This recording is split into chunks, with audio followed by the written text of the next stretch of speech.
Hi and welcome back to my channel. I'm Aaron, aka Visionaaron, and today I'm going to take you on another adventure within one of my favorite cities in the world, Marrakech, Morocco. We're going to be going, guess where? Maybe you can get a clue by what I'm wearing. We're going to visit the famous Majorelle Gardens, which have these highly pigmented blue structures and museum, etc. I'm going to take you inside and walk around the grounds of this artfully designed garden and the kind of beautiful architecture and just kind of magical world that it creates. Of course, I dressed in theme.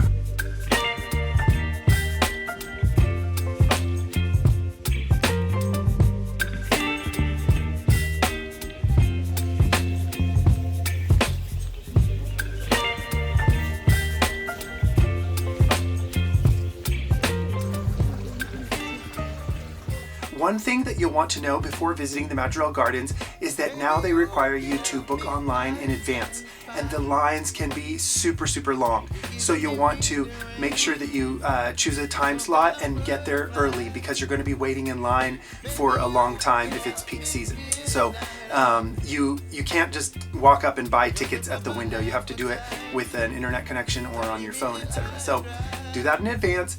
Do a time when you think the lighting will be good if you're doing social media or you want to take some nice photos, and enjoy. If you want to dress in theme, they actually wouldn't let me change outfits once I got in. They said you have to wear what you're wearing inside. So I'm like, okay, put on my blue caftan and went around. But unlike some places, they won't want you to like change outfits inside, I guess, because they just are sick of influencers and fashion people or something, I don't know. But whatever, their rules, their country. Just letting you know, because I wanted to do a couple outfit changes, but I'll be back with another outfit change. So I would say that the Majorelle Gardens are one of the bluest places on earth, but it's peppered with all these kind of deserty colors with different plants they've brought from around the world in order to create this kind of majestic, magical garden with meandering paths, and you can tell it was created by an artist. The person who originally designed the gardens was Jacques Majorelle, who was a French painter, and you can tell that it's designed artfully and made for scenic views and just lovely experiences as you wander around the different paths. So from what I read, the French painter Jacques Majorelle, he eventually moved to Marrakech in 1919, and then 4 years later he bought the land and he began creating what we now know as Majorelle Gardens. He landscaped with different plant species that were like bamboo, banana trees, cacti, and coconut palms.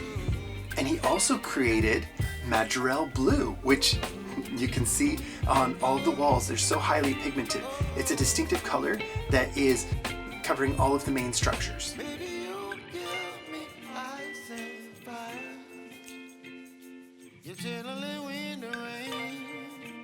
Some kind of butterfly. Baby, you give me midnight. You whip up my appetite. Don't leave me high and dry. Baby, you give me ice. If you wander around enough, you're going to find the final resting place of the iconic Yves Saint Laurent and Piere Bergé. They were, if you don't know who they are, if you're young or you're not really into fashion, you should definitely read up on them. There's a wonderful documentary, I think, that came out in 2014, a kind of biopic, and that documents their relationship, their creative journey, and also includes some of their time in Morocco, which was formative for the career and creativity of Yves Saint Laurent.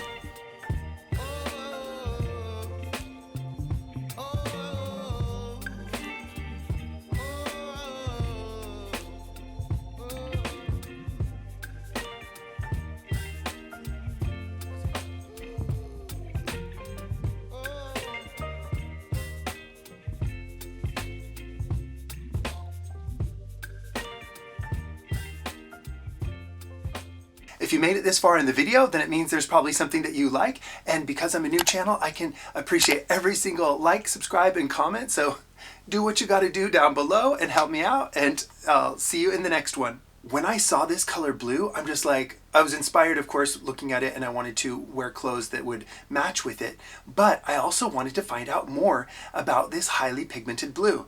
So where did I go? Inside the Medina in Marrakech. And spice market. So here we are at the spice market, and the owners told me that this is not only one of the most photographed shops in Marrakech, but in the world, because it's so popular with tourists to come here. And oh hi, merhaba, yeah, welcome. He's saying welcome in Arabic. So he's gonna show us the stone where we get the Majorelle blue that you see like in the Majorelle Gardens. It's in a rough state. It's actually from a herbacee. It's called indigoutier. So when they cut from earth, when it's oxidized, the leaves of that little tree, it produces a special pigment. And actually, if you know Levi's jeans, the original color of Levi's jeans like is indigo. Oh! The last people that use indigo in jeans is Japanese people. Yes, they're very specialized in denim. They have all the best old and antique vintage denim production machines. They bought them all from America. Exactly. And the best denim in the world comes from Japan now. And more you used to wear it, more it's colorful. Yeah, and they use this. They use this to make the real denim. Pigments of denim jeans. Amazing. Look at it. You see? Wow. And actually, the real color when it's like mixed with water, it's not that Majorelle blue. Right, because it like gets dark, diluted a little bit or something. And it changes a little bit. It's called cobalt blue. Oh, which have the Majorelle Garden blue. Okay. Which is look at all these pigments. So Oh, right. The color is more reddish. Right. But you're gonna see magic. You're gonna see magic. Okay. We're gonna see magic in Marrakech. A magic trick. You know that the word for the ancient magical science of mixing these materials was called alchemy. Alchemy, which comes from Arabic. Alchemia. That's an Arabic word we have. Have you read The Alchemist? I have not. Paulo Coelho. That we should. I have not read it. Book. And actually, alchemy, we have it also in our culture, Morocco. We have some things that we can mix together, bring us something else. Yeah. And actually, the source of chemical, yeah, exactly. That's from the origin alchemy. of that word. And that's from Arabic. But it exists in many European languages, but they don't always know that it comes actually from Arabic. Yeah. Yeah. Yes. Oh, he's got the water and the Q-tips ready. Normal water, to be sure. I feel like we're in some kind of science TV program. Bill Nye the Science Guy. Guys, be sure to this wonderful thing. Yeah, watch this. Get a little wet. Take a little bit. That's a lot, okay? Yeah, that's a lot. 2 drops here. Yeah. And look at this. Oh wow, so strong. And actually, more we put water, more they get lighter. Diluted. Yeah. More strong, more concentrated. It's like watercolor. Exactly. And actually, it's a free base of pigment. You can mix with acrylic, white acrylic, painting oil. Also for painting like textile. Yeah. Just this water and like 90% alcohol or vinegar. Right, vinegar or alcohol will set it inside of the fabric. Right. The color. Right. And you have a range of pigments. You guys, I think I might have to get some of these pigments and then do a video of me doing some like indigo dyeing of fabric or something like that. Exactly. So that's awesome. I will show you the original color of indigo, which is this.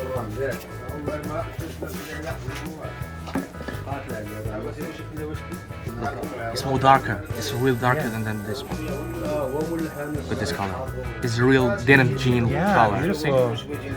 So beautiful. Beautiful color actually. Makes me want to start painting in here. This can be an art studio. We have like a little bit of time. I can show it. I know, you're showing me so many things. This is already so amazing that I feel like you guys each need to come here and ask a question and make a video, because we could spend all day talking about every single color of the rainbow. But today we got blue. So, last but not least, I'm going to show you person, or people, sorry. Yeah. A rare special spice, which is the Moroccan Talouine. Remember this name, Talouine. Talouine saffron. But saffron you can find in Switzerland, in Iran, in Spain, Italy. But the Moroccan quality is higher than the quality. Oh, really? Okay. So saffron, you know, that's a very valuable substance in a spice. So, we use that in Italy for the risotto milanese. Risotto, it's beautiful. Yeah. So actually, why the Talouine saffron is good saffron? So Talouine, it's in the Middle Atlas Plateau. Okay. And actually, it's like 4 or 5 villages. But the weather there, the climate, the earth, the dirt is perfect. But perfect for the saffron growth. So it's some kind of like microclimate on a plateau in the mountains, in the Atlas Mountains, that is perfect for growing saffron. Okay. Exactly. So, and actually, that's like the normal saffron, and that's the freshest one that comes just in the morning. Yeah. And we work just with a furniture. It's like a little family. It's called Muhammad, and shout out to them. Shout out to Muhammad. I don't guess like what you do. Yeah. But the older grandma. Right. So please smell that scent and try to analyze deeply that scent. We don't have smell-o-vision here on this channel, but we can pretend, and I can tell you what we. Oh wow, that's very strong. It's honeyish. It's yeah, sweety. it's like kind of. I don't know what to describe. It's very difficult to. It's a unique smell. Yeah, it's very unique, but it's very good. For information, saffron is the single spice that contains the flavor, the smell, and the color. Right. Also super good for depression, mood problems, for the blood circulation. Okay. And did you eat the tangia, which is the Tagine? Tangia, Tangia. the Marrakech special dish. Oh, I don't know. No, I don't think I have, or maybe I have, but I don't remember. Tangia is called the pot. It's like a little pot, and actually the concept is lamb meat, preserved lemon, garlic, cumin, and saffron. I see. And We gotta try that. Why we put saffron in it? Because saffron help a lot to cook and digest food. Okay. And as Marrakechis, we love greasy food. We love like meaty food. Yeah. So we try to put saffron in to be quick to digest. Oh, interesting. Okay. Wow, that's a great lesson. I feel like there's so much we could learn here, and biology. Least, Yeah. sorry guys. Sure. You know what's this?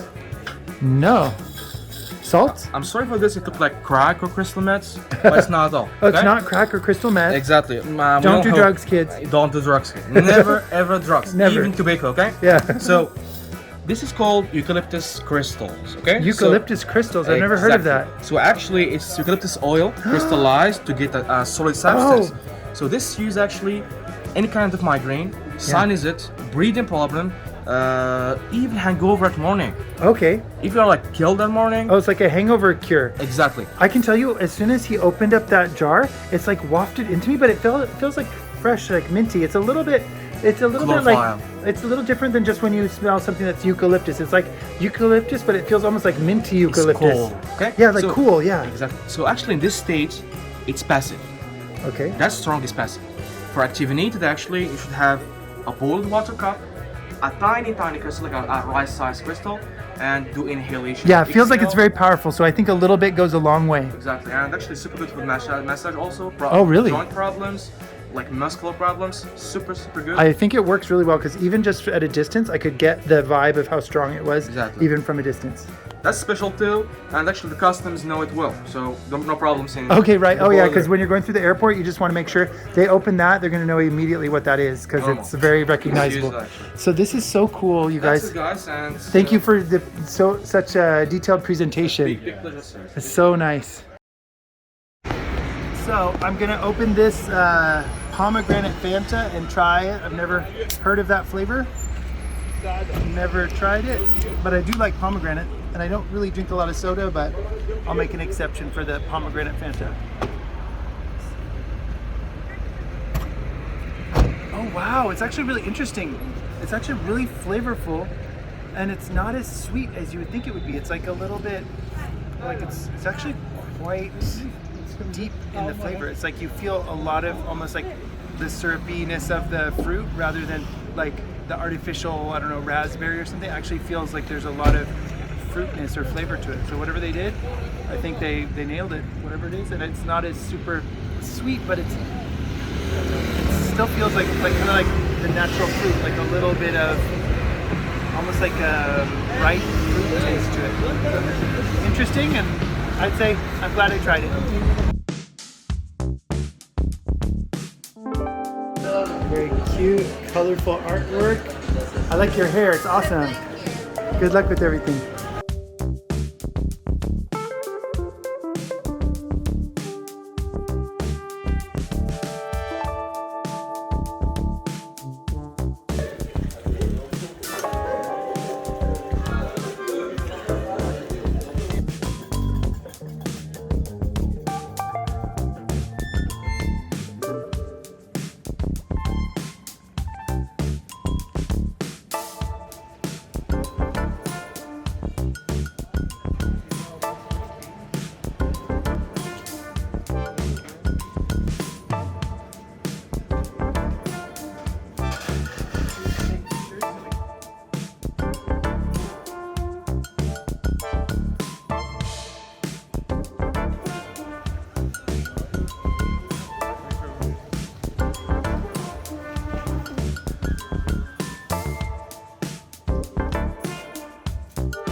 I'm heading to the airport. I'm fully loaded. I bought a lot of stuff and I have to try to get it all back on the airplane. And that's my next challenge.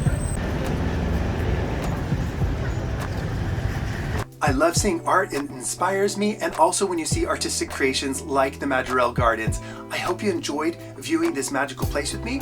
And there is one other place in the world that's even more blue than the Majorelle Gardens, and I'm going to take you there one day. And I actually bought these caftans and necklaces, etc., so that I can customize them for when I return to Morocco. I'm going to go to Chefchaouen, which is a town in northern Morocco that is all painted blue.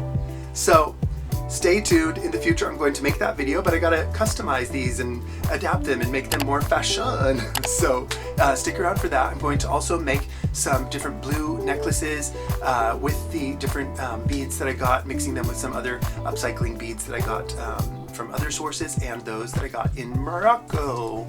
So I hope that these colorful pigmented spaces inspire you somehow like they do me, whether it's to make art or in order to travel the world to see amazing places with different takes that you don't just see every day in the bland, beige, boring world that many people live in day to day.